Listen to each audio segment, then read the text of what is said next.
Have you ever wondered why so many startups fail within the first few years? What if I told you that there's a revolutionary approach that could significantly increase your chances of success? Today we're looking into The Startup by Eric Ries. This is that has changed the way many entrepreneurs build their businesses. Whether you're a budding entrepreneur, a business student, or just curious, this video is packed with insights that could alter your approach to building a successful venture.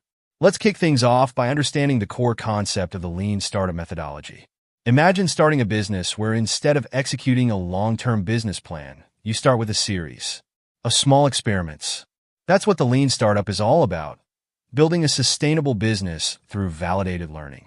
Eric Ries defines a startup as an organization dedicated to creating something new under conditions of extreme uncertainty, and his approach helps to steer through this uncertainty. One of the main principles is the build, measure, learn feedback loop. It sounds simple, right? But let's break it down with a practical example. Consider you have an idea for an app that could solve parking problems in big cities. Now onto the first step, build. Instead of building a full-featured app, you create a minimum viable product, MVP.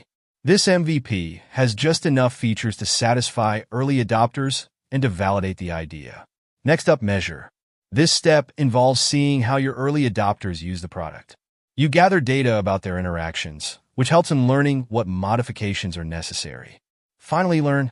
Based on the analytics from your MVP, you decide whether to pivot or persevere. Pivoting might mean changing the app's features or even the target audience. Now, let's talk about a story from the book that sticks with you. The case of Zappos, the online shoe and clothing retailer. Founder Nick Swimmer was unsure if customers would buy shoes online. So instead of building a full-scale e-commerce website, he went to local shoe stores, took pictures of the footwear, and posted them online. When someone bought the shoes, he would buy them from the store and ship them. This experiment proved there was a market for selling shoes online and led to Zappos becoming a huge success. Moving on to another critical concept from the book, validated learning. It's not just about gathering data. It's about understanding what to build to meet customer needs without spending months or years developing features that no one wants. Let's explore another example.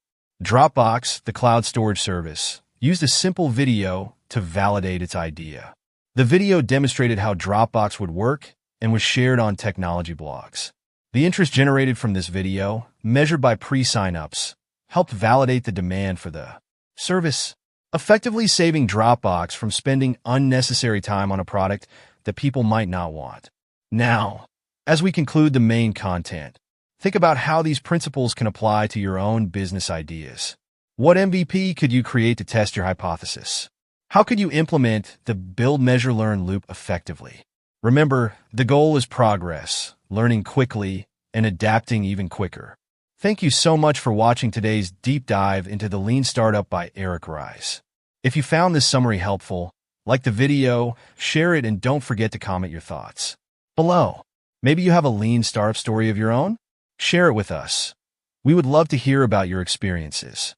Subscribe to the channel for more insightful content like this. And hit that notification bell so you never miss an upload. That's it for today, folks. Keep iterating, keep learning, and until next time, keep building smarter, not harder.